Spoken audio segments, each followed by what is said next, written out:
Renowned for his honesty, integrity, and passion for his interests, Rory A. Palmieri is a noted expert on languages, literature, and film from around the globe. He has harbored a lifelong interest in these subjects since childhood. At the age of 8, his exposure to two Kirk Douglas-starring films, Lonely Are the Brave and Spartacus, fired his passion for cinema. Soon thereafter, he discovered a similar passion for classic American literature, which ultimately cemented his decision to dedicate his life to working in the field. After learning French in high school, Dr. Palmieri would subsequently learn 16 additional languages, including German, Bulgarian, and even Old English. What were the sources of these early and lifelong passions? His father, the son of Italian immigrants, grew up in Elmira, New York. He interrupted his college education to fight in World War II and then the Korean War as a flyer in the U.S. Air Force. He retired after 20 years in order to go back to school, eventually earning a PhD in English, after which he taught for 20 years at George Mason University in Virginia. He encouraged Rory to major in English and to teach. Rory's mother, growing up in Paide, Estonia, the daughter of a German father and Estonian mother, was fluent in both languages when she entered the first grade. She studied English in school, but her education was interrupted at the age of 13 when Russian troops invaded her country, killing her father at home in front of her and throwing her into jail. She learned her enemy's language as she fought against the Russians for several years, escaping from Estonia only in 1944 on the last German ship to leave the country. In Germany, she was sent to the Dachau concentration camp, surviving partly by translating for the Germans. She later translated for the Allies at the Nuremberg trials. As the Allies were approaching Dachau in 1945, German guards burst into her barracks and sprayed the prisoners with machine gun fire. She survived only because she was knocked down and buried by the falling bodies. Drawing on her English skills, she called out for help to American soldiers when they entered the barracks shortly after. Thus, his parents had literary and linguistic backgrounds, so environment and possibly genes contributed to two of his passions. As for movies, the two happiest years of his life were spent on a U.S. Air Force base on the Canadian island of Newfoundland.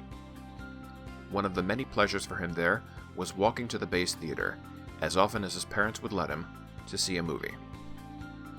At least 4 to 5 movies played there each week, in addition to a children's matinee on Saturdays, so he was able to see a lot of films in those 2 years.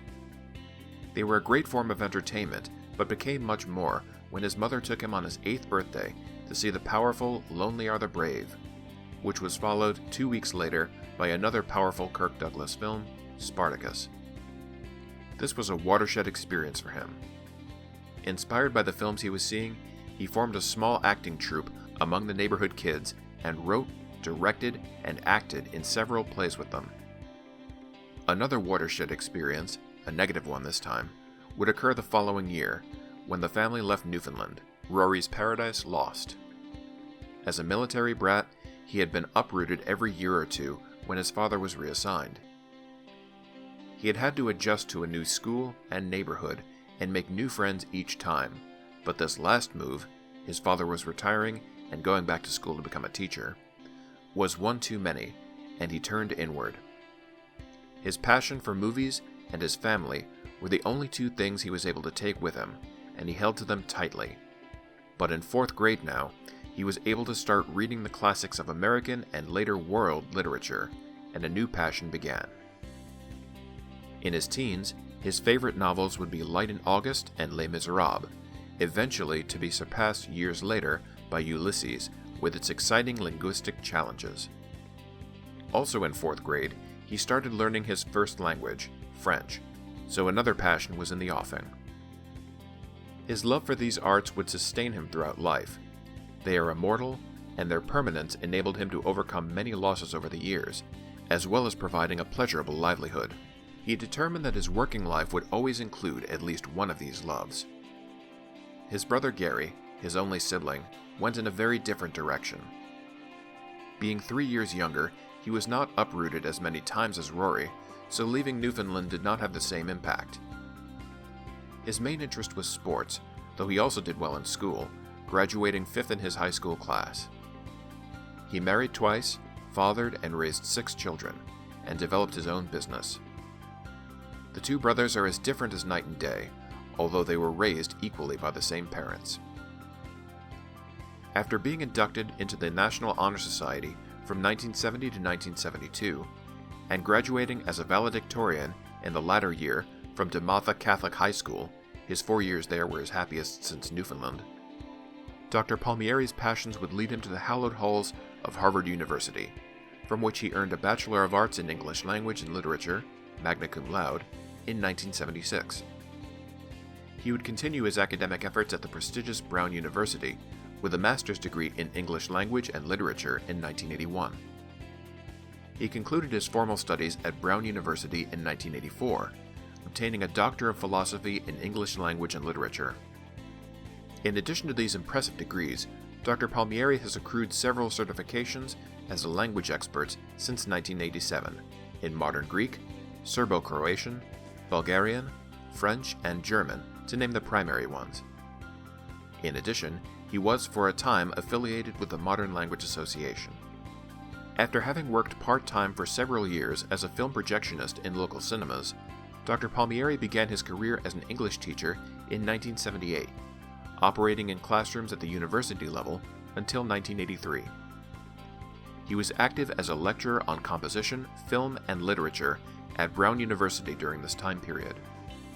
Soon thereafter, he worked as the production office manager for Acme Court Reporting in Washington, D.C. for 6 months.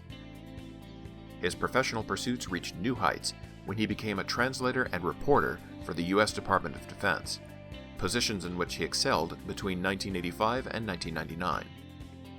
In these roles, Dr. Palmieri was responsible for reading information from abroad in 9 different languages, formulating reports based on collected materials for various government agencies, working in top-secret areas, and discovering pieces of information from international documents that he believed were of interest to the U.S. government.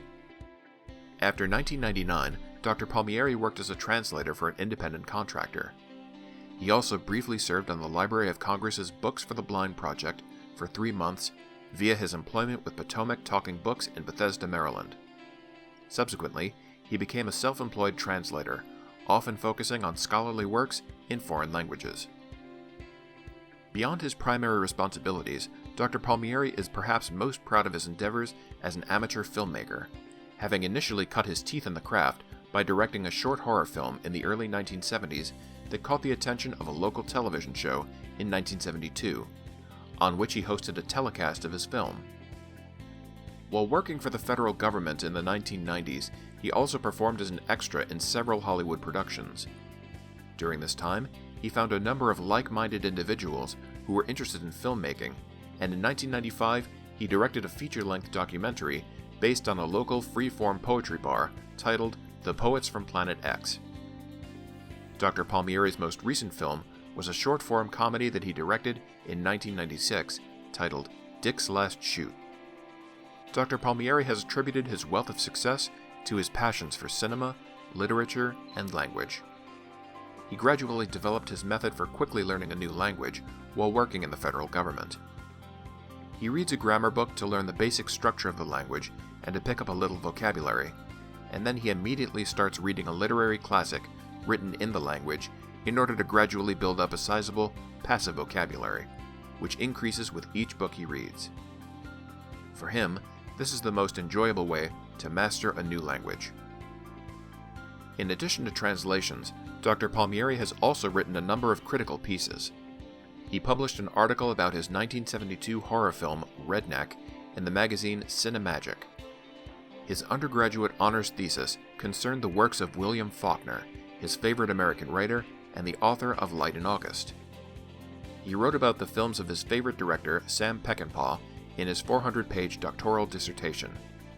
Peckinpah directed his all-time favorite film, Pat Garrett and Billy the Kid, as well as Straw Dogs, the subject of an essay Dr. Palmieri published in an academic journal shortly before receiving his doctorate. In the near future, he plans to complete and publish his book, Power and Revolution: surveying and tracking the films of Miklos Jansko, the first on the subject in English, based on research in more than half a dozen languages. His purpose is to shine a light on one of the greatest film artists of the 20th century and to spur worldwide distribution of his virtually unseen films from the last 30 years of his filmmaking career.